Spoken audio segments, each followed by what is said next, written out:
অস্থিতিশীল করতে চায়। বাট আমি আসিফ স্পষ্ট ভাষায় জয়পুরহাটের মাহফিল থেকে বলছি, যদি আগামীতে আবার কোনো যুদ্ধ করতে হয় যুবকরাই মাঠে নামবে তা নয়, মুরব্বীরাও মাথায় কাপড়ের কাপড় বেঁধে রাস্তায় নেমে যাবে যুবক ভাড়া।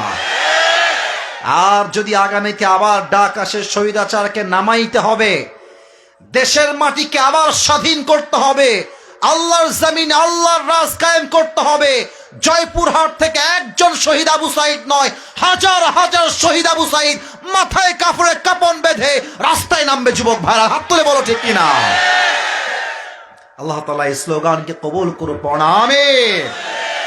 এবং এই কথা মাথায় রাখবেন যে খালি মাহফিলে ঠিক বেঠিক বলে কাঁপালেই হবে না, হৃদয়ে ইমানের তেজ থাকতে হবে যুবক ভাইরা, ঠিক কিনা বলো? আল্লাহ তাআলা আমাদের সবাইকে বোঝার তৌফিক দান করুন, সকলেই দিল খুলে পড়া আমিন।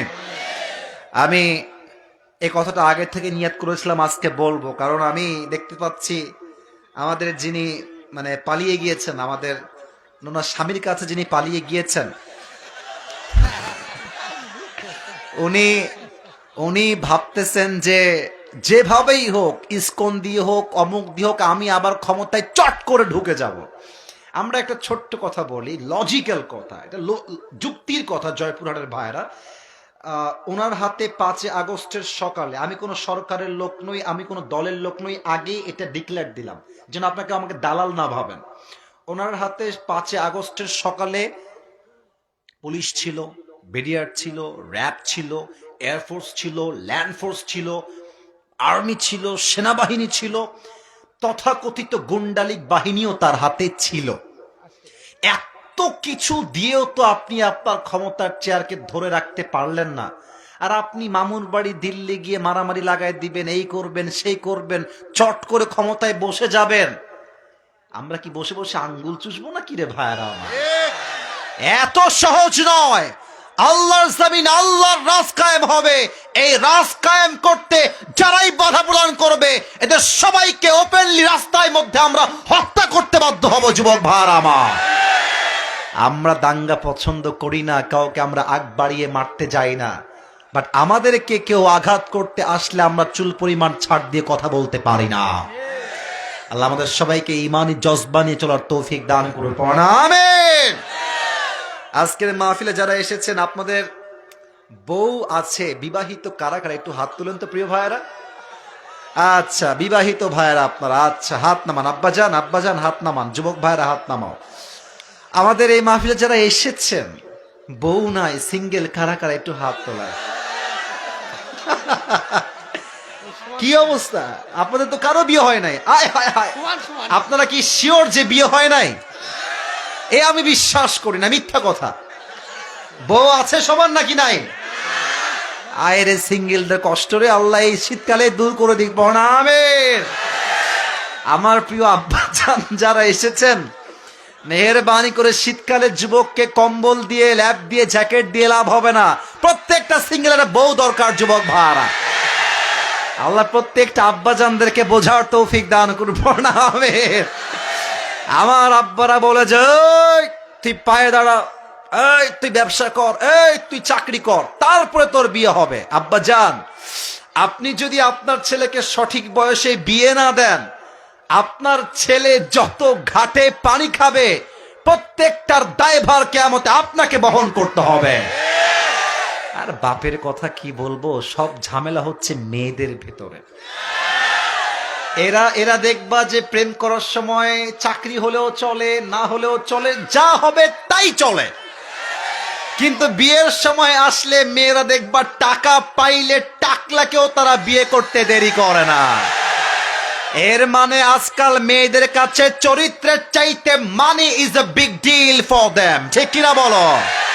আমার আব্বাজানদের স্লোগান হবে যে আমার জামাই যে হবে, টাকাওয়ালা হওয়া জরুরি নয়, ব্যবসায়ী হওয়া জরুরি নয়, বিশাল বড় সরকারি চাকরিজীবী হওয়া জরুরি নয়, আমার জামাই যে হবে তাকে নবীর আদর্শবান হতে হবে। আল্লাহ আমার প্রিয় আব্বাজানদেরকে বোঝার তৌফিক দান করুন, আমিন। মুরব্বীরা কিন্তু আজকে খুব ঠিক বেঠিক বলছে, বোঝা যাচ্ছে। আল্লাহ তাআলা প্রিয় মুরব্বীদেরকে নেক হায়াত দান করুন, আমিন। তিনটা তাকবীর দিয়ে আমরা মূল ওয়াজে ফিরে যেতে চাই। প্রথম তাকবীর দিবেন আমার প্রিয় মুরব্বীরা, বিবাহিত ভাইয়েরা। দ্বিতীয় তাকবীর দিবেন আমার প্রিয় সিঙ্গেল ভাইয়েরা। আমি টেস্ট করতে চাই আজকে কাদের গায়ে শক্তি কত বেশি। বিবাহিত ভাইয়েরা একটা কাশি দিয়ে গলা ঠিক করেন। আচ্ছা, বিবাহিত ভাইয়েরা দিবেন। এই সিঙ্গেল তোমরা কিপ কোয়াইট, কিপ সাইলেন্ট, একদম চুপ থাকবা, না হয় কিন্তু হেরে যেতে পারো। বিবাহিত ভাইরা যা স্লোগান দেন, লিল্লাহি তাকবীর, এই সাউন্ড ভালো আছে রে বাবা। সিঙ্গেলরা আবার হেরে যেও না, কিন্তু মান সম্মান নষ্ট হয়ে যাবে কিন্তু। আচ্ছা সিঙ্গেলরা একবার কাশি দাও, দেখা যাক কে পারে। আমার হুজুরও আছে, আমার মুরব্বীরা আছে, তারাই নাম্বার দিবে। লিল্লাহি তাকবীর। হুজুর সরি, আমি বিবাহিত ভাইদের কাছে বললাম আই এম সো সরি, আমাকে মাফ করে দিবেন। আজকে সিঙ্গেলরাই পাস করেছে, ঠিক কি না? এবার আমরা সবাই মিলে একটা তাকবীর দিব এমন জোরে যে আমি আসিফ সহ আমার মুরব্বী আব্বাজান, আমার খতিব সাহেব, পেছনের ভাইরা সবাই মিলে তাকবীরের ঠেলায় স্টেজ ভেঙে নিচে পড়ে যাব। বাঘের মতো দিবেন সবাই, একটা কাশি দেন। লিল্লাহি তাকবীর। মারাত্মক সাউন্ড তো। আজকে আমার সামনে কেউ বিড়ালের বাচ্চা বসে নয়, সব সিংহের বাচ্চাগুলো আমার সামনে বসে আছে। আল কোরআনের আলো সংসদে চালো, ভুল হয়েছে, আবার ট্রাই করি। আল কোরআনের আলো, এই হাত তুলবেন, ডান হাত তুলে। আল কোরআনের আলো, আল হাদিসের আলো, কোরআন হাদিস যেখানে, আলেম ওলামা যেখানে, জয়পুরহাটবাসী যেখানে, আল্লাহ তাআলা যেন কবুল করে নেয়। পড়া আমিন। আমার কলিজা ঠান্ডা হয়ে গেছে আজকে, আমি যে অডিয়েন্স পেয়েছি। আমার মনে হয় যে আজ যদি ভোর রাত পর্যন্ত ওয়াজ হতো, প্রত্যেকটা যুবক মুরব্বী ভোর রাত পর্যন্ত ওয়াজ শুনে বাসায় ফিরে যেত। আমি একটা গিফট নিয়ে আসছি আপনাদের সবার জন্য। এটা আমার টুপি নিয়ে আসছি। এটা আমি প্রায় সময় গিফট করি জাস্ট মোটিভেট করতে যুবকদেরকে, মুরব্বীদেরকে। এই টুপিটা একটু ভাব নিব এখন। ভাবটা হচ্ছে এরকম যে এই টুপিটা আমি আমার নিজের জন্য নিয়ে আসছি, পাকিস্তান থেকে স্পেশালি আমার জন্য অর্ডার করে মেক করা হয়েছে, শুধুমাত্র আমার জন্য, আমার ম্যাটেরিয়ালস, আমার সাইজে। তো এটা মেবি 5-6 মাস আগে আসছে। তো টুপিটা আমার খুব পছন্দের। বাসা থেকে আসার সময় ভাবলাম যে জয়পুরহাটে যাচ্ছি, আমার প্রিয় ভাইয়ের সঙ্গে দেখা হবে, আমদোয়ের ভাইয়ের সঙ্গে দেখা করে আসি, হাদিয়া দিয়ে আসি। তো এটা নিয়ে আসছি। আরেকটা গিফট আপনাদের জন্য আমি নিয়ে আসছি। তবে আবারও বলছি, এই গিফট কিন্তু সবাই পাবে না। ये नसीब की बात है मेरे दोस्त, ये हर किसी को मिलने वाला नहीं है। এটা কপালের ব্যাপার। আমি একটা আমার ইউজ করা আতর নিয়ে আসছি। এই আতর আর টুপি দুইটাই ইউনিক, দুইটাই মোটামুটি ব্র্যান্ড কোয়ালিটি বলা যেতে পারে আমার ভাষায়। তো আমি কেন বলছি কথাগুলো, আমি এখন যে ওয়াজটা মূল বিষয় রিপ্রেজেন্ট করব, কোনো মুরব্বী বা কোনো যুবক যদি শেষে গিয়ে আমার কথাগুলো আমাকে বলতে পারে, তাকে আজ এই টুপি এবং এই আতর আমরা উপহার দেব। বলেন সবাই ইনশাআল্লাহ। মাশাআল্লাহ। আবার বলেন সবাই ইনশাআল্লাহ। আজ আমাদের, আচ্ছা আমাকে আজকে প্রথম দেখলেন কারা কারা? এই সরাসরি কে কে? সবাই দেখেছেন আমাকে, মাশাআল্লাহ। বসেন বসেন। মানে আপনারা আমাকে ফেসবুকে আগে দেখেছেন আর আজকে সরাসরি দেখলেন, কথা ঠিক আছে আমার? আচ্ছা, আমি আমার ওয়াজের দিকে ফিরে যাচ্ছি। একটা সতর্ক বার্তা দিচ্ছি, সতর্ক বার্তা। যদি ওয়াজের মাঝে কেউ উঠে যায়, ও লুঙ্গি টাইনা ধরে বসায় দিবেন। তবে সাবধান, লুঙ্গি যেন খুলে না যায়, নরমালি টেনে বসাই দিবেন। এর কারণ আজকের মাহফিলে আসা যাবে, বসা যাবে, খাওয়া যাবে, ঘুমানো যাবে, বাট উঠে যাওয়া যাবে না। আমি 11টার সময় এসেছি, কমপক্ষে আমার ওয়াজ যতক্ষণ শেষ না হবে একটা যুবকও ডান বাম হতে পারবে না, ঠিক কিনা বলো? লিল্লাহি তাকবীর। আজ আলোচনার আমাদের মূল বিষয় হচ্ছে লাইফ অফ হেয়ার আফটার, পরকালের জীবন। বলেন তো সবাই, দুনিয়ার জীবন না পরকালের জীবন? পরকালের জীবনকে আপনি আরেকটা বাক্যেও বলতে পারেন, এটা হচ্ছে আখেরাতের জীবন। রাইট, আখেরাতের জীবন। আমি কিছু প্রশ্ন করছি, ইমানি প্রশ্ন, উত্তর দিবেন দিল থেকে। এখন আমরা বসে আছি জয়পুরহাটের আমদোয়ের জমিনে। আচ্ছা প্রিয় ভাইরা, এখানে যে আমরা জীবিত আছি আজকের এই মাহফিলে, বাসায় যে জীবিত ফিরে যাব, জীবিত যে ফিরে যাব, do you have any guarantee about it? কোন গ্যারান্টি কি আপনার কাছে আছে যুবক ভাইরা? কুল্লু নাফসিং যায়িকাতুল মউত, everyone has to take the test of death. প্রতিটা মানুষকে মৃত্যুর স্বাদ গ্রহণ করাবে একজন। আওয়াজ দিয়ে বলেন সবাই, তিনি কে? দুই নাম্বার কথা একটু বুঝে শুনে বলবেন। আপনার চিন্তা অনুযায়ী আপনার মন আপনাকে কি বলে, যে দুনিয়ার জীবন কি বেশি উত্তম না আখেরাতের জীবন বেশি উত্তম? মুরব্বীরা আমার সঙ্গে কথা বলতে হবে আজকে, যুবক ভাইরা কথা বলতে হবে আজকে। দুনিয়ার জীবন কি বেশি উত্তম না আখেরাতের জীবন বেশি উত্তম? এটার দলিল বা রেফারেন্স এই কোরআনে যুবক ভাইরা বলো সবাই, আছে না নাই? আল্লাহ তাআলা বলছেন 30 নম্বর পারা সূরাতুদ দুহা, আল্লাহ তাআলা বলছেন ওয়ালাল আখিরাতু খায়রুল লাকা মিনাল উলা। আমি আল্লাহ রাব্বুল আলামিন এই দুনিয়ার জীবনের চাইতে আখিরাতের জীবনকে হাজার হাজার গুণ বেশি উত্তম করে বানিয়েছি। কোন সুবহানাল্লাহ। The life of hereafter is much more better than this worldly life. আল্লাহ তাআলা বলছেন আমি দুনিয়ার জীবনের চাইতে আখিরাতের জীবনকে কোটি কোটি হাজার গুণ বেশি উত্তম করে বানিয়েছি। আল্লাহু আকবার।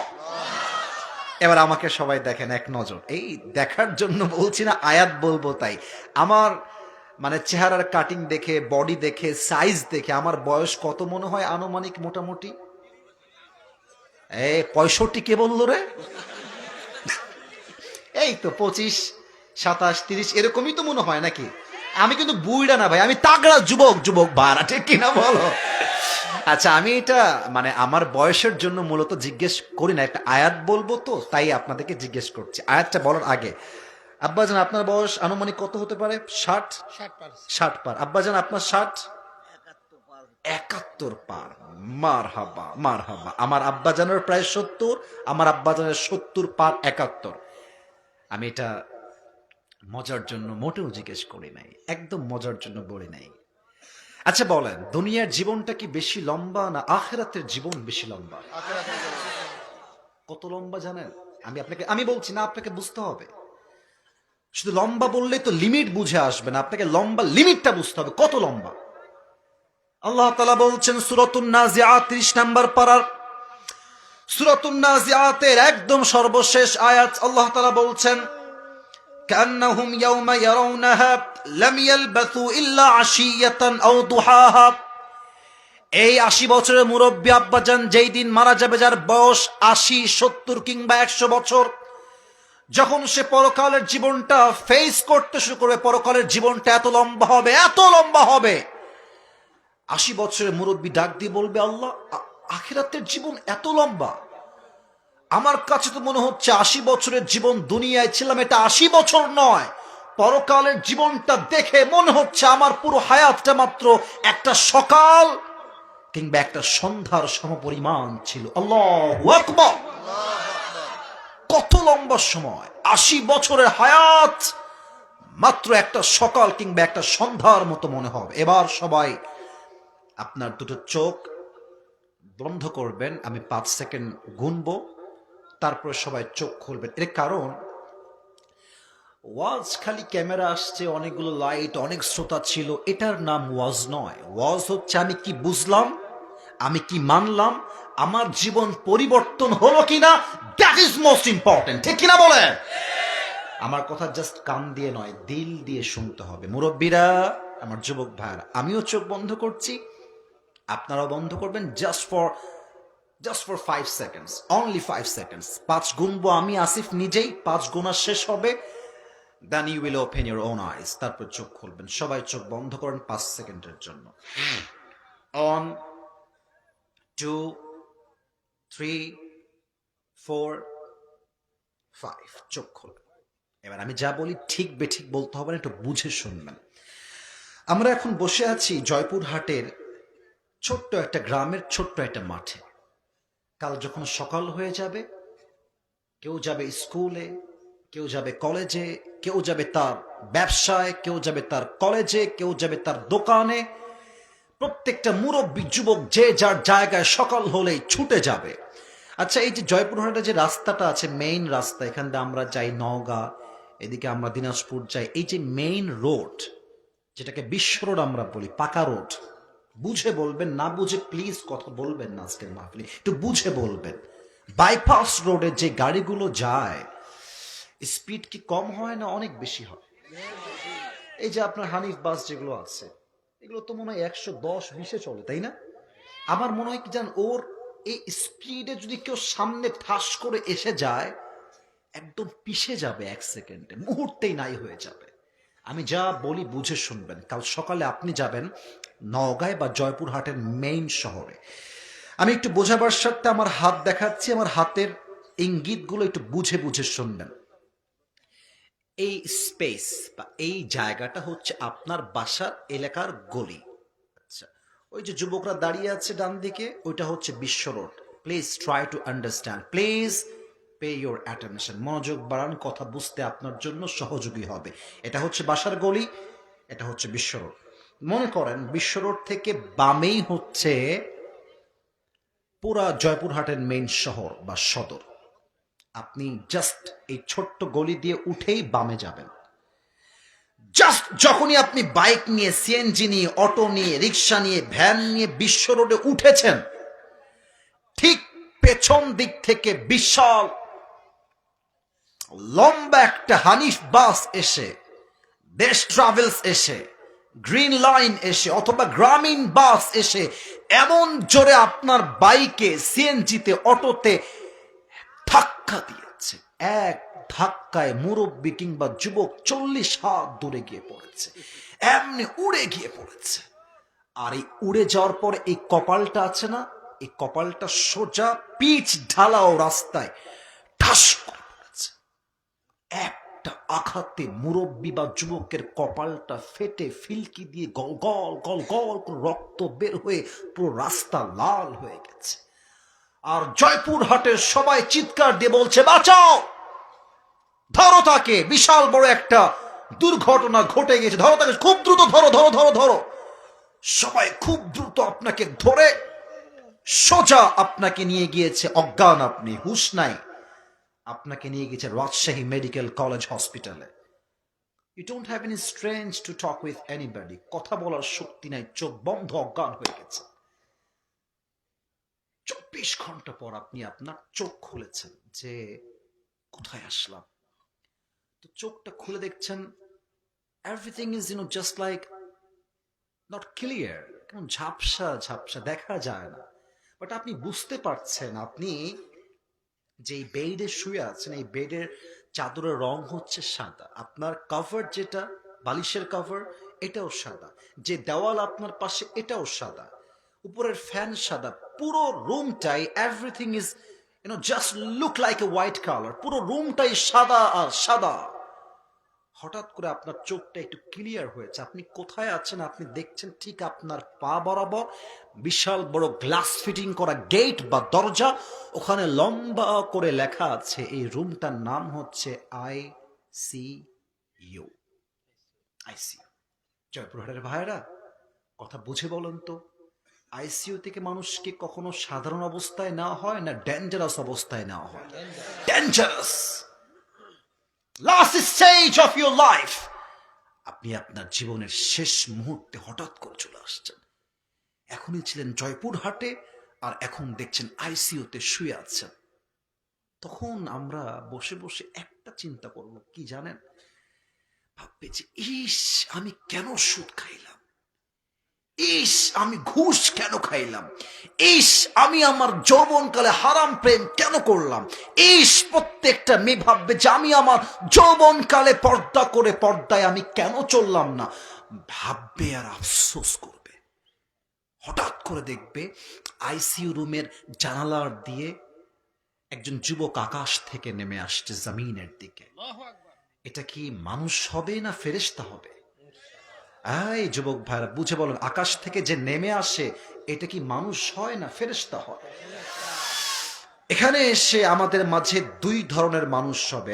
এই মুরব্বী আব্বাজান, আপনার পায়ে হাত। যুবক ভাইরা, আমার মায়েরা, আপনাদের পায়ে আমার হাত। আমার কথাকে আপনি ফেলাই দিবেন না। আমি যা বলি কলিচার থেকে আজকে শুনে যান, হয়তো আপনার জীবনে কাজে আসতে পারে। দুই ধরনের মানুষ মৃত্যুর সময় হবে। এক, the death of people, those who perform the salah. And number two is the death of people, those who do not perform the salah. এক হচ্ছে নামাজি বান্দার মরণ, আর এক হচ্ছে বেনামাজি বান্দার মরণ। নামাজি বান্দার মৃত্যু কেমন করে হবে? আমাকে দেখেন, মালাকুল মউত তার দেহের পোশাক হবে সাদা, গায়ের রং হবে ফর্সা, তার মুখে থাকবে লম্বা চাপ দাড়ি, আর তার চেহারা হবে নুরানি মাখা চেহারা। সুবহানাল্লাহ। মালাকুল মউত এসে নামাজি বান্দার সামনে সুন্দর করে দাঁড়াবে। আমি আরবিতে বলছি, আরবিটা বলে আমি বাংলা বলছি। এসে বলবে, ইয়া আইয়াতুহান নাফসুল মুতমাইন্না উখরুজি ইলা মাগফিরাতিল্লাহি ওয়া রিদওয়ানি। I repeat again, আমি আবারও বলছি, ইয়া আইয়াতুহান নাফসুল মুতমাইন্না উখরুজি ইলা মাগফিরাতিল্লাহি ওয়া রিদওয়ানি। এই নামাজি বান্দা, কষ্টের দিন শেষ, সুখের দিন মোবারকবাদ। আসো আসো আসো আসো। কোথায় আসো? আল্লাহর জান্নাত, আল্লাহর সন্তুষ্টি তোমার অপেক্ষায় বসে আছে। আচ্ছা মুরব্বীরা, যুবক ভাইরা, এটা আমার হাতে কি বলেন তো? হ্যাঁ হ্যাঁ, আপনারা খুবই অ্যাক্টিভ, মাশাআল্লাহ। এটার নাম কি? দেখেন তো একটু টিস্যুর দিকে, এটা কি গোল না চারকোনা? গোল না চারকোনা? নামাজি বান্দার রুহটা আল্লাহর কাছে এত দামি হবে, তার রুহটাকে রিসিভ করার জন্য আল্লাহ তাআলা জান্নাত থেকে ফেরেশতার মাধ্যমে একটা লাল রেশমি রুমালের কাপড় দুনিয়াতে তার রুহটাকে রিসিভ করে জান্নাত পর্যন্ত নিয়ে আসার জন্য আল্লাহ তাআলা নিজেই একটা লাল স্পেশাল জান্নাত থেকে পাঠানো রুমাল আল্লাহ তাআলা বান্দার কাছে নিজেই পাঠিয়ে দিবে। মালাকুল মউত তার রুহটাকে কবজ করবে, সুন্দর করে রুহটাকে কবজ করে সুন্দর করে প্যাকেট করবে জান্নাতি রুমালের ভেতরে। কাফাম মিন নাকফানিল জান্নাহ ওয়া হানুত মিন হানুতিল জান্নাহ। মালাকুল মউত ওই মুরব্বির রুহটাকে কবজ করে, যুবকটার রুহকে কবজ করে সুন্দর করে আদবের সঙ্গে নিয়ে ওই রুহটাকে জান্নাতের ঠিকানা তথা ইল্লিন পর্যন্ত পৌঁছায় দিবে। কোন সুবহানাল্লাহ। এটা হচ্ছে নামাজি বান্দার মরণ। আর যারা বেনামাজি আজকের মাহফিলে আসছেন, রাগ করবেন না, আমি আসিফের কথা। এখানে অনেক যুবক আসছে, মুরব্বীরা আসছে, এশার নামাজটাও পড়ে নাই, বাসায় গিয়ে ঘুমায় যাবে, ফজরটাও তারা পড়বে না। ঠিক কিনা বলে? আপনার মৃত্যু কত ভয়ঙ্কর হবে বুঝে নেন, বুঝে নেন। বেনামাজি বান্দার সামনে যখন মালাকুল মউত আসবে, তার চেহারার স্কিন কালার হবে নীল, ব্লু কালার, নীলাভ বর্ণের দেহ হবে তার। আর মালাকুল মউতের পোশাক হবে ব্ল্যাক, কুচকুচে কালো, আর তার চেহারার রং হবে নীলাভ বর্ণের চেহারা। মালাকুল মউতের একটা পা থাকবে জমিনে, হেড তথা মাথা থাকবে আকাশ বরাবর। বিশাল লম্বা একটা দেহ হবে। বেনামাজি মুরব্বী যখন মালাকুল মউতকে সচক্ষে দেখবে, তার ভয়ঙ্কর চেহারা, বেনামাজি যুবক, বেনামাজি মুরব্বী, বেনামাজি মেয়ে, বেনামাজি মহিলার পুরো দেহের মধ্যে মালাকুল মউতের ভয়ঙ্কর চেহারা দেখে একটা কম্পন তৈরি হয়ে যাবে। পুরো দেহটা থরথর থরথর করে কাঁপবে, এই চোখটা উঠে যাবে, বিশাল বড় হয়ে যাবে। মালাকুল মউত, এই বেনামাজি বান্দা বের হয়ে আয়, ইয়া আইয়াতুহান নাফসুল খাবিসা উখরুজি ইলা গাযাবিল্লাহ। এই বেনামাজি বান্দা বের হয়ে আয়, তোর রূহ নিয়ে আমার কাছে। নামাজি বান্দার রুহটা খুব সহজে বের হয়ে যাবে, আর বেনামাজি বান্দার রুহটা সহজে বের হবে না। একবার রুহটা বের হয়ে ডান দিকে দৌড় দিবে, আর একবার রুহটা বের হয়ে বাম দিকে দৌড় দিবে, আর একবার রুহটা বের হয়ে পেছন দিকে দৌড়ে পালাইতে চাইবে। মালাকুল মউত ধমক দিয়ে ডাক দিয়ে বলবে, ইয়া আইয়াতুহান নাফসুল খাবিসা উখরুজি ইলা গাযাবিল্লাহ। এই বেনামাজি রুহ বের হয়ে আয়। রুহটা বের হতে চাইবে না। তখনই আমার বাম হাত দেখেন, look at my left hand, বাম হাত দেখেন যুবক ভাইরা মুরব্বীরা, বেনামাজি বান্দার দিকে মালাকুল মউত তার বাম হাতটা দিয়ে এমনি একটা ধাবা দিবে রুহের দিকে, রুহটাকে বাম হাত দিয়ে এমনি ধরে ফেলবে, বুকের ভেতর থেকে রুহটাকে এমন ভাবে টেনে হিচড়ে বাহিরে বের করবে। হাদিসে আসছে একটা জীবিত ছাগলকে জাবেহ না করে তার চামড়া কেউ যদি চাকু দিয়ে টেনে হিচড়ে ছিঁড়ে ফেলে, ওই ছাগলটার যেই পরিমাণ কষ্ট হয় বেনামাজি বান্দার তার চাইতে 70 গুণ বেশি কষ্ট দিয়ে তার রূহকে কবজ করা হবে। সকলেই বলেন নাউজুবিল্লাহ। এই কষ্টকে আপনি সহ্য করতে পারবেন? আপনি নামাজ পড়েন না কেন তাহলে? আপনি তো পারবেন না। এই কষ্ট সহ্য করা যায় না। আরে কেউ তো একটা ব্যাটের আঘাত করলে সহ্য করতে পারি না, মালাকুল মউত রূহটা এমনি টেনে হিচড়ে বের করলে আমরা কেমনে সহ্য করব? রূহটা বের হয়ে যাবে, কবরের জীবন শুরু হয়ে যাবে। এবার একটা প্রশ্ন করব, উত্তর দিবেন অনেকেই ভুল ভাল, একটু বুঝে উত্তর দেন। তাহলে বুঝে উত্তর দিবেন। কবরে মোট প্রশ্ন হবে কয়টা? 3টা না 4টা? রাইট আনসার 4টা। আমি প্রথম প্রশ্ন করছি, আপনারা উত্তর দেন, আমার দিল থেকে উত্তর চাই। প্রথম প্রশ্ন, মার রব্বুক, তোমার রবকে? আল্লাহকে তো আসতে ডাকলেন, বলেন সবাই আমাদের রবকে। শাহাদত আঙ্গুলি উত্তোলন করে বলেন সবাই আমাদের রবকে। আল্লাহ আমার রব, আল্লাহ আমার রব, দমে দমে তনু মনে তারি অনুভব। তোমার দুনিয়াতে আমি যেদিকে তাকাই, অথই নিয়ামতে ডুবে আছি সবাই। পাখপাখালির কণ্ঠে শুনি তাসবিহ কলো রব, তাসবিহ কলো রব। আল্লাহ আমার রব, এই রবই আমার সব, দমে দমে তনু মনে তারি অনুভব। রবকে। 2 নম্বর প্রশ্ন হবে, আচ্ছা আরিফু হাযার রাজুল, তুমি কি এই ব্যক্তিকে চেনো? এই ব্যক্তি তোমার কে হয়? মান নাবিয়্যুক, who is your last messenger? এটা সবাই কিন্তু জবাব দিতে পারবে না। একটা কথা বলে ফেলি, না বললে বুঝবেন না। আচ্ছা এটা নিচ্ছি, সমস্যা না, হুজুর লাগবে না, আমি নিচ্ছি। কালকে আমার পরীক্ষা আছে সকালবেলা। এই আব্বাজান আমার চোখে চোখ রাখেন, আব্বাজান মুরব্বীরা একটু চোখে চোখ রাখেন, যুবকরা আমার কথা আশা করছি বুঝবে। এটা হচ্ছে আমার পরীক্ষার এক্সামিনেশন হলের প্রশ্নপত্র, ঠিক আছে? আর এটা হচ্ছে আমার বই, যেই বই থেকে প্রশ্ন হবে। তো বইয়ে মনে করেন প্রশ্ন দেওয়া আছে, বাংলাদেশের রাজধানীর নাম কি? আমি পড়লাম বাংলাদেশের রাজধানীর নাম হচ্ছে ঢাকা। আবার এখানে প্রশ্ন আছে, নবীর শহরের নাম কি? উত্তর দেওয়া হচ্ছে মদিনা। আমি প্রশ্নগুলো পড়লাম, মুখস্থ করলাম, আগামীকাল পরীক্ষা হলে যাব, প্রশ্ন আসবে, জাস্ট ব্রেন দিয়ে উত্তর দিয়ে দিব, উত্তর সঠিক হয়ে যাবে। এখানেই ভুল ধারণা ভাঙতে হবে। কবরের প্রশ্ন কিন্তু এমন নয় যে দুনিয়া আপনি জানলেন আর বলে দিবেন, তা নয়। কবরের প্রশ্ন ব্রেন দিয়ে হবে না। আমার খতিব সাহেব বাম পাশে বসে আছে। কবরের প্রশ্ন হবে ইমান দিয়ে। যার ইমান এবং আমল দুইটাই ঠিকঠাক ছিল, সে তার ইমানের জোর দিয়ে বলবে হাদা নবিয়ুনা মুহাম্মাদুর রাসূলুল্লাহ সাল্লাল্লাহু আলাইহি ওয়াসাল্লাম। তবে সবাই পারবে না। আমার দিকে তাকায় কম তো, আমার মুখে এই যে এই কালো লম্বা লম্বা, এটার নাম কি? আমার আব্বাজানরাও বলেছেন এটার নাম কি ভাইরা? আমাকে দাড়ি রেখে কি আনস্মার্ট লাগতেছে? খ্যাত লাগতেছে? আনকোয়ালিফাইড লাগতেছে? না। অনেক মেয়ে দেখবেন দাড়ি রাখলে কত কথা ঠিক আছে কিনা আমাকে আগে বলতে হবে। বলবে যে দাড়িওয়ালা ছেলে পছন্দ না বিয়ের জন্য। আমার আব্বাজান বুঝে গেছে। আরে বেটা, কথা হবে স্পষ্ট ভাষায়। আমরা জয়পুর হাটের ছেলে, যা বলবো মুখে মুখে।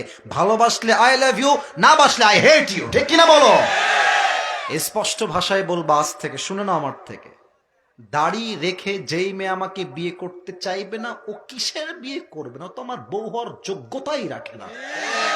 আর দাড়ি রেখে যেই মেয়ে আমাকে বিয়ে করতে চাইবে, নিশ্চিত সেই মেয়ে আল্লাহকে ভালোবাসে, রসুলকে ভালোবাসে, সেই মেয়ে তো আমার বউ হওয়ার যোগ্যতা রাখে। এবার বলেন তো, আমার নবীর মুখে লম্বা লম্বা চাপ দাড়ি ছিল কি ছিল না? আমার নবীর মতো সুন্দর এই তল্লাটে দ্বিতীয়টার কেউ কি হতে পারে? যাদের চেয়ে সুন্দর তুমি, নবী আমার কামলিওয়ালা, দো জাহানের বাদশাহ তুমি, প্যারা নবী সাল্লে আলা, দো জাহানের বাদশাহ তুমি, প্যারা নবী সাল্লে আলা, যাদের চেয়ে সুন্দর তুমি, নবী আমার কামলিওয়ালা। সুবহানাল্লাহ পড়ে সবাই। 2 নাম্বার প্রশ্ন শেষ। 3 নাম্বার, ওয়ামা দীনুক, what is the name of your religion? তোমার ধর্মের নাম কি? বলেন সবাই ধর্মের নাম। এমনি হাত উজাড় করে বলেন আমাদের ধর্মের নাম ইসলাম। মুসলমান হয়ে খুশি না বেজা? খুশি। ইসলাম যখন বলে ফেলবেন, এবার ফেরেশতা বলবে আরে এ কে রে? একটা উত্তর বাঁধে না কেন রে? কে রে? তুমি কি নকল করেছো নাকি ভাই? ওমা ইলমুক। 4 নাম্বার প্রশ্ন, ওমা ইলমুক, এই তোমার জ্ঞানের উৎস কি? তুমি এত কিছু জানো কেমনে? কই থেকে জানছো? তোমার রব আল্লাহ, তোমার নবী ইনি, তোমার ধর্ম ইসলাম। How do you know that? What is the source of your knowledge? তোমার জ্ঞানের উৎস কোথায়? বুঝে গেছেন? বলেন সবাই এই কিতাবটার নাম। 4টা উত্তর যখন হয়ে যাবে, এবার আল্লাহ স্বয়ং নিজে ডাক দিয়ে বলবে, এই ফেরেশতা স্টপ, স্টপ, থাম, আর কোনো প্রশ্ন হবে না। আমার বান্দাকে আর ডিস্টার্ব করিস না। আমার বান্দার কবরটাকে এই মুহূর্তে জান্নাতের বাগান বানায় দে। আমার বান্দার কবরের সঙ্গে জান্নাতের দরজা খুলে দে। আমার বান্দার কবরটাকে দুনিয়ার ঘ্রাণ দিস না, পুরো কবরটাকে জান্নাতের মেশকে আম্বরের ঘ্রাণ দ্বারা সুঘ্রাণ করে দে। সুবহানাল্লাহ। এই হচ্ছে পরকালের জীবনের প্রথম ধাপ, কবর। এবার আমরা যাব দ্বিতীয় ধাপে। কিন্তু দুঃখের বিষয় হচ্ছে আজ কুয়াশা অনেক বেশি, ঠান্ডাও অনেক বেশি। তবে আমরা বলি হোক না কুয়াশা, হোক না ঠান্ডা, আমরা তো কুয়াশার চাইতে কোরআনকে বেশি ভালোবাসি। আমরা তো কুয়াশার চাইতে আল্লাহ রসুলকে বেশি ভালোবাসি, ঠিক কিনা বলে? এটা হচ্ছে আমার ওয়াজের শেষ অংশ। আমার যুবক ভাইরা যারা পুরস্কার পেতে চান বা মুরব্বীরা, এখন কথাগুলো মনোযোগ দিয়ে শুনবে, কারণ এখন যা বলবো কনস্ট্রাকটিভলি সাজিয়ে গুছিয়ে বলছি। পরকালের জীবনটাকে আল্লাহ তাআলা মোট 3 ভাগ করেছে। বলেন সবাই কয়টা? এই যে তাকবীর দেওয়া লাগবে, মরে গেছে সবাই, একটা কাশি দেন, তাকবীর দেন সবাই, একটা বাঘের মতো, এমন বাঘের মতো স্লোগান দিবেন, প্রমাণ হবে জয়পুরহাটের সন্তান, শুরুতেও বাঘের বাচ্চা, মাঝেও বাঘের বাচ্চা, শেষেও আমরা বীর পুরুষের সন্তান, ঠিক কিনা বলে? লিল্লাহি তাকবীর, মাশাআল্লাহ, লিল্লাহি তাকবীর। আল কোরআনের আলো, আল হাদিসের আলো, জয়পুরহাটবাসী যেখানে, আল্লাহ তাআলা কবুল করু, সকলে পড়া আমিন। আচ্ছা, 1 নম্বর চ্যাপ্টারটা কি? পরকালের জীবনের প্রথম ধাপ হচ্ছে if you believe in life of hereafter, then you must have to believe in on the day of resurrection. যে বান্দা পরকালে বিশ্বাস করে, সেটা পরিপূর্ণ বিশ্বাস করে আমার জীবন তো দুনিয়াতে মৃত্যুর মাধ্যমে শেষ হলো, বাট আমার জীবন আসলে শেষ নয়, আমার জীবন তো কেবলই শুরু হলো। কারণ মরে যাওয়ার পরে বান্দাকে আবার রূহ দিয়ে পুনরুত্থান দিবসে আবার জীবিত করবে একজন। আওয়াজ দিয়ে বলেন সবাই, তিনি কে? 2 নাম্বার বিশ্বাস হবে, যেই বান্দা পরকালে বিশ্বাস করবে, সেই বান্দা মন থেকে প্রাণ থেকে বিশ্বাস করবে দুনিয়ার জমিনে আমি চাই ছোট্ট আমল করি কিংবা বড় আমল করি, জাররা জাররা পরিমাণ আমলকে কিয়ামতের দিন ওজন দিবে 1 সপ্তাহ। আওয়াজ দিয়ে বলেন সবাই, তিনি কে? আপনাদের টিনের বাসা আছে কারো? এরকম কেউ কি আছেন টিনের বাসা আছে? টিনের বাসা, হ্যাঁ, হাত নামান, হাত নামান, আমার দিকে তাকান। এটা উপরে কি কাপড় বা সামিয়ানা, তাই না আব্বাজানরা? সামিয়ানা। মনে করেন এটা হচ্ছে টিনের বাসা। জয়পুরহাটের ভাইরা কিসের বাসা? দেখবেন টিনের বাসায় রোদ যখন উঠে ভোরবেলা, টিনের ছোট্ট ছোট্ট ফুটার দিয়ে দেখবেন আলো ঢুকে, একদম দাগ হয়ে আলোটা ঘরের দিকে প্রবেশ করে। দেখেন আলোতে দেখবেন যে কিছু ছোট্ট ছোট্ট ময়লা ধুলি কোনা দেখা যায়, ময়লা ধুলা। বলেন তো এই আলোর যে ধুলাগুলো আছে, এটা কি চাইলে হাত দিয়ে ধরা যায়? কেন ধরা যায় না? কারণ এত ছোট যে হাতেই আসে না। আল্লাহ তাআলা বলছেন ফামান ইয়া'মাল মিথকালা যাররাতিন খায়রান ইয়ারাহ ওয়া মান ইয়া'মাল মিথকালা যাররাতিন শাররান ইয়ারাহ। If anyone has done an atom's weight of good, he will see it. If anyone has done an atom's weight of bad, he will see it.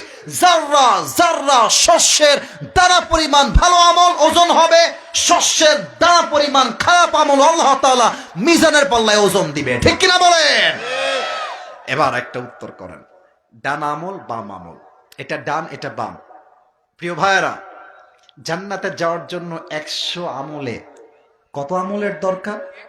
হ্যাঁ, রাইট আনসার। আবার সবাই বলেন 100তে লাগবে কত? 51। ডান আমল বাম আমল। আমার হাত দেখেন, আমি হাদিসটা প্র্যাকটিক্যালি বোঝাই। দুইটাকে ওজন দেওয়া হয়েছে।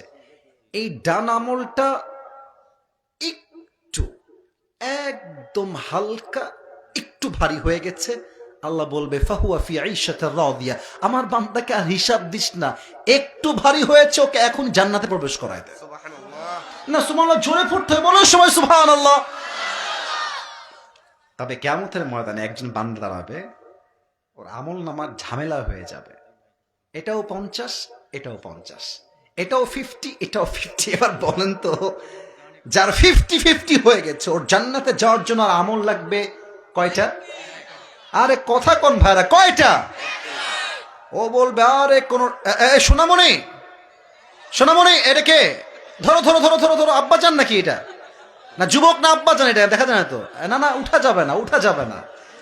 আচ্ছা, রাত 12টা বেজে পার, তার মানে কি আজকে 12টার পরে আজকে ওয়াজ হবে না? 12টার পরে কি ওয়াজ জয়পুরহাটে হয় না? আমরা প্রমাণ করব আজকের তাফসীর মাহফিলে দোয়া না করে কেউ আমরা মাহফিলতে উঠে যাব না যুবক ভাইরা, ঠিক কিনা বলো? একজন উঠে গেছে, আর সে বসে গেছে, মাশাআল্লাহ, আল্লাহ কবুল করুন সকলের পড়া, আমিন। ওই বান্দা বলবে একটা আমল দরকার, আর টেনশন না, আমার মা তো এখানেই আছে, বাপ তো এখানেই বসে আছে, আমার বাপকে বললে আমার বাবাকে একটা আমল দিয়ে দিবে। আব্বা একটা আমল লাগবে, দেন। একটা আমল দিলে এটা হাসির খোরাক একদমই নয়, এটা বড় সিরিয়াস ডেঞ্জারাস কথা। এখানে আপনার আব্বা বসে আছে, আমার আব্বা রাজশাহীতে আছে, আমার মা আছে, আমার মা আমাকে এত ভালোবাসে, এটা কোনো বলার ভাষা আমার কাছে নাই। আপনার মা আপনাকে এত এত ভালোবাসে, এটার ভাষা আপনার কাছে প্রকাশ করার নাই। আব্বা বলবে কিসের আব্বা? কে আব্বা? আমার তো দুনিয়ায় কোনো ছেলেই ছিল না, বের হয়ে যাও। কিসের একটা আমল? বের হয়ে যাও। ও তো আকাশ থেকে পড়বে, আরে আব্বা আমাকে একটা আমলের জন্য চিনতেই পারছে না, একটা আমলের জন্য। আচ্ছা, আমার মা আমাকে চিনবে আজকে, আব্বা চিনে না তো কি হয়েছে, আমার আম্মা আমাকে ভালোবাসে। আম্মা একটা আমল হলেই তোমার ছেলে জান্নাতি হয়ে যাবে, একটা আমল আম্মা আমাকে আজকে ভিক্ষা দাও। আম্মা বলবে তুমি কে? কিসের আম্মা? কই আম্মা? কে আম্মা? কিসের আম্মা? আমার তো দুনিয়ায় কোনো ছেলেই ছিল না, কিসের আম্মা? বের হয়ে যাও। মাথায় টনক নড়ে যাবে, মা চিনছে না আজকে জাস্ট একটা আমলের জন্য আমাকে। আমার কলিজার টুকরা বউ আমাকে আজকে চিনবে। আরে বউ একটা আমল দাও, একটা আমল দিলেই তোমার স্বামী আর জান্নাতি হয়ে যাবে। তোমাদের জন্য, সন্তানের জন্য আমি তো গরুর মতো দুনিয়ায় খেটেছি, মাথার ঘাম পায়ে ফেলেছি, সারাটা জীবন তোমাদের জন্য তেজ পাতা করে ফেলেছি। একটা আমল দাও বউ, একটা আমল দিলেই তোমার স্বামী জান্নাতি হয়ে যাবে। বউ বলবে কিসের স্বামী? বের হয়ে যান, ও খরচ, বের হয়ে যাও, গেট আউট ফ্রম হিয়ার। কিসের স্বামী? আমি তো বিবাহিতই ছিলাম না, বের হয়ে যাও। ছেলে, সন্তান, বউ, বাচ্চা কেউ আপনাকে চিনবে না। ওই যুবকটা হঠাৎ করে এত কিছু দেখে ঠাস করে বসে যাবে, আয় হায় একটা আমল কেউ দিবে না আমাকে আজ। হঠাৎ করে একজন যুবক আসবে, একজন মানিব্যাগ হারিয়ে ফেলেছো তুমি, কে আছো এসে নিয়ে যাও। আমার ওয়াজ দেখেন, যারা আছে সে নিয়ে যাবে। একজন যুবক ডাক দিয়ে বলবে ভাইজান আপনার টেনশন কিসের, আপনি চিন্তায় আছেন কেন? বলবে আরে ভাই তুমি কে, বের হয়ে যাও তো। বাপ চিনছে না, মা চিনছে না, তুমি কই থেকে আসছো আমাকে হেল্প করার জন্য? বের হয়ে যাও তো, আমার কোনো সমস্যা, তুমি যাও ভাই। আরে ভাই বলেন না কি সমস্যা? বলছে ভাই সমস্যা একটা, আমার আমল নামা 50-50 হয়ে গেছে, একটা আমল পেলেই আমি জান্নাতি। তো ওই যুবকটা বলবে আরে ভাই টেনশন নাই, ওই একটা আমল আজকে আমি আপনাকে দান করব। বলছে যে আরে ভাই তুমি দিবা, সত্যি না মিথ্যা? বলছে আপনার লাগবে কি কিনা তাই বলেন। লাগবে আপনার? বলছে অবশ্যই লাগবে, দেন দেন। একটা আমল নিয়ে সোজা আল্লাহর কাছে দৌড় দিবে। আল্লাহ, একটা আমল দরকার ছিল, আমি একটা আমল পেয়ে গিয়েছি, আমাকে এখনই জান্নাত দাও। আল্লাহ বলবে এই তোরে একটা আমল কে দিয়েছে রে আজকে? বাপ দেয় না, মা দেয় না, বউ দেয় না, বাচ্চা দেয় না, সন্তান দেয় না, কে দেয় তোকে একটা আমল? আজ কে দিয়েছে? কে? বলবে আল্লাহ হাদা আখি, এটা আমার ভাই, যেই ভাই আজকে আমাকে একটা আমল দান করেছে। আল্লাহ বলবে ডাজন্ট মেক এনি সেন্স, তেরা দিমাগ তো ঠিক হ্যাঁ, মাথা ঠিক আছে তো? বাপ দেয় না, মা দেয় না, বউ দেয় না, সন্তান দেয় না, কেউ দেয় না, তুই একটা আমল কেন দান করলি বান্দা? ওই বান্দা বলবে আল্লাহ আমার কাছে আমল আছেই মাত্র একটা। আছেই কয়টা? তো এইটা থাকলেও কি না থাকলেও কি, আমি তো এমনি জাহান্নামী।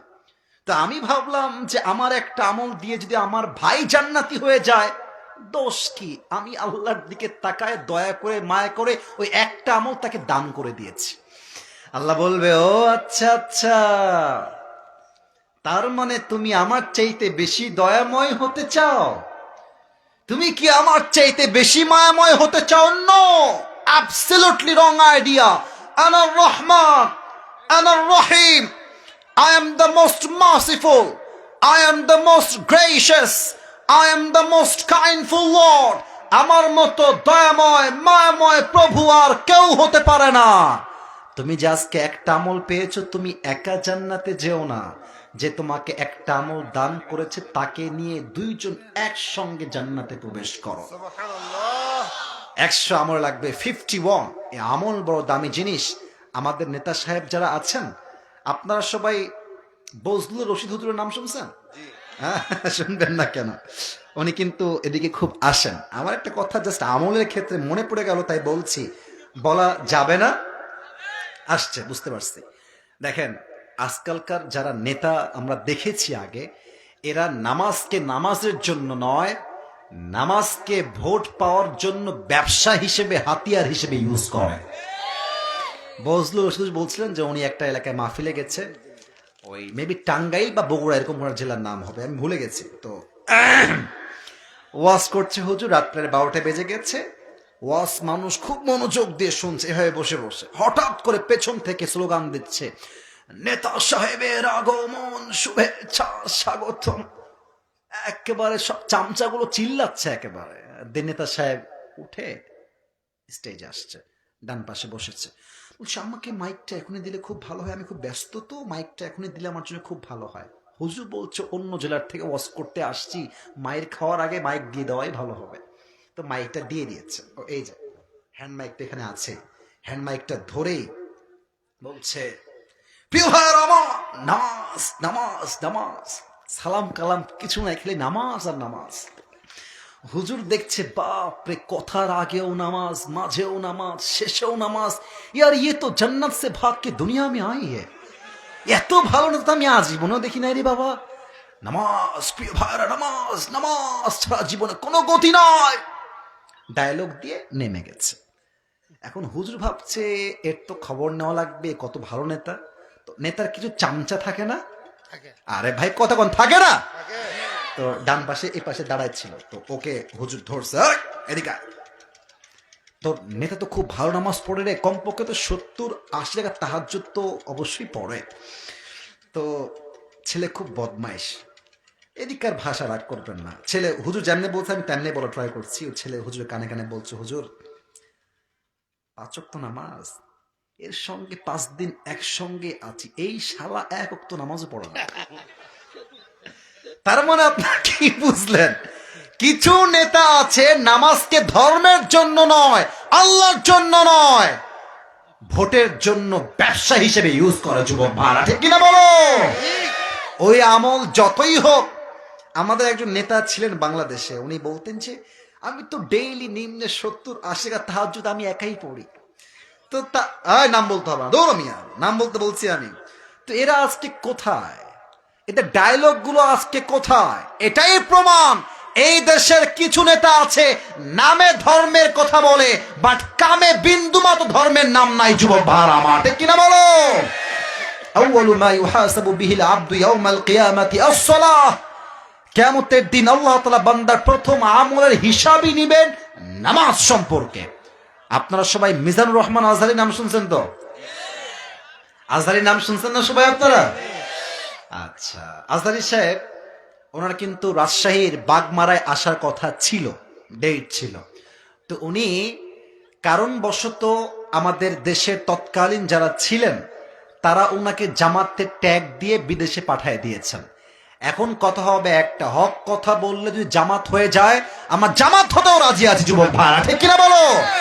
আমাদের কথা একটা, কোরআনের পক্ষে যারাই কাজ করবে আমরা তাদের পক্ষ হয়ে কাজ করব, ঠিক কিনা বলে? তবে আজহারী সাহেব ইনশাআল্লাহ হয়তো নেক্সট মান্থে আসবেন, বাংলাদেশে তিনি কিছু প্রোগ্রাম করবেন বলেই তিনি আশ্বস্ত করেছেন এবং আমরা দেখতেও পেয়েছি। আমাদের বিশ্বাস আগামীতে আজহারী সাহেব বাংলাদেশে আসবে। তবে একটা কথা, আমার ব্যক্তিগত চিন্তা, আপনার রাগ করবেন না, কারণ শেষের দিকে চলে আসছি, মন থেকে কথাগুলো বলছি। আমার বিশ্বাস সাইদি সাহেব বেঁচে থাকলে আজকে বাংলাদেশে 80% ইসলামের রাজ কায়েম হয়ে যেত যুবক ভাইরা। ওরা বুঝে গেছে যে সাইদি সাহেব বেঁচে থাকলে আমাদের কখনো ভালো দশা হবে না। আমি স্পষ্ট ভাষায় বলছি, সাইদি সাহেব মারা যান নাই, তাকে মরতে, হত্যা করতে বাধ্য করা হয়েছে যুবক ভাইরা। আমার একটা কথা স্পষ্ট ভাষায় বলতে চাই, সাইদি সাহেব ছিলেন, আজ নাই। আজহারী আছে আজ, আগামীতে হয়তো থাকবেন না, শেষ হয়ে যাবে। আমি আছি, আজকে আছি, আগামীতে নাও থাকতে পারি। বাট একটা সাইদি মরলে কি হবে? হাজার হাজার সাইদি আল্লাহ নিজেই তৈরি করে দিবে ইনশাআল্লাহ।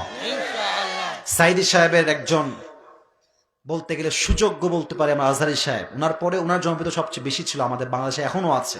তো আজহারী সাহেবের একজন নানা ছিলেন, তোমরা হয়তো যুবক ভাইরা চিনবা, গোলাম সারওয়ার সাইদি হুজুর। আমি আসিফের চেহারা কত সুন্দর, ওনার চেহারা আরো সুন্দর। আমার চেয়ে বয়স হবে প্রায় কমপক্ষে 30 বছর বেশি, 40 বছরও বেশি। এত সুন্দর মাধুর্যপূর্ণ কথা আমি জীবনেও শুনি নাই। উনি একটা কথা নামাজ নিয়ে প্রায় বলতেন, নামাজ নাই যার ঈমান নাই তার, নামাজ নাই যার মুসলমান হিসেবে পরিচয় দেওয়ার কোন অধিকার তার নাই। জয়পুরহাটের ভাই আমার, ঠিক কিনা বলে? নামাজ হচ্ছে মুসলমানের জীবনের প্রথম পরিচয়, এই হচ্ছে নামাজের প্রথম হিসাব। আর একটা কথা বলে শেষ করছি, কিয়ামতের দিবসে 2 ধরনের মেয়েরা সবচেয়ে বেশি জাহান্নামী হবে। জয়পুরহাটে তো কোনো বেপর্দা মেয়ে মনে হয় নাই? আরে নাই রে ভাই, আছে। বোরকা পরে, হাত মোজা পরে ঘুরে বেড়ায়, দেখলে মনে হবে ইয়ার ইয়ে তো কনফার্ম জান্নাতি হে ইয়ার। কিন্তু কিছু মেয়ে উপরে বোরকা পরলেও কি হবে, ভেতরে পুরোটাই সদর ঘাট জয়পুরহাটের ভাড়া। এক সেই মেয়ে জাহান্নামে যাবে যেই মেয়ে স্বামীর অকৃতজ্ঞ ছিল। যারা বিবাহিতরা আছে বুঝবেন, আপনি সারা জীবন বউকে দিবেন, টাকা দিবেন, বাড়ি দিবেন, আইফোন দিবেন, বউয়ের মাকে দিবেন, শ্বশুরকে দিবেন, সবাইকে দিয়ে দিয়ে জীবনটা ক্ষয় ক্ষয় করে ফেলবেন। আর আপনার বউ বলবে, তুমি আমাকে জীবনে কি দিলা? এরকম অকৃতজ্ঞ বউ আছে না নাই? 2 নাম্বার সেই মেয়েরা জাহান্নামে যাবে যেই মেয়েরা এমন পোশাক পরতো, যেই পোশাক পরার পরেও মনে হতো রাস্তা দিয়ে উলঙ্গ মেয়ে হেঁটে বেড়াচ্ছে। আজ মেয়েরা বোরকা পরে শুধুমাত্র নামে যুবক ভাইরা, এমন টাইট ফিটিং বোরকা আজকালকার কিছু মেয়েরা পরে। বোরকা পরার পরে এত টাইট বোরকা, দেহের প্রত্যেকটা প্রাইভেট অঙ্গ প্রত্যঙ্গের ভাঁজ বোঝা যায় যুবক ভাইরা। এই মেয়েগুলো কিয়ামতের দিন কঠিন ভাবে জাহান্নামে যাবে। এটা যদি বুঝতে চান, যদি কখনো ঢাকায় যান, আপনি বুঝবেন কিয়ামত আর বেশি দূরে বাকি নেই জয়পুরহাটের ভাড়া, ঠিক কিনা বলে? আল্লাহ তাআলা আমাদের সবাইকে বোঝার তৌফিক দান করুন, আমিন। 2 নাম্বার হিসাব দিবস, 3 নাম্বার এটাই শেষ কথা। কেউ উঠে গেলে আমি কিন্তু ওয়ার্নিং দিচ্ছি, ডোন্ট গো এনিওয়্যার।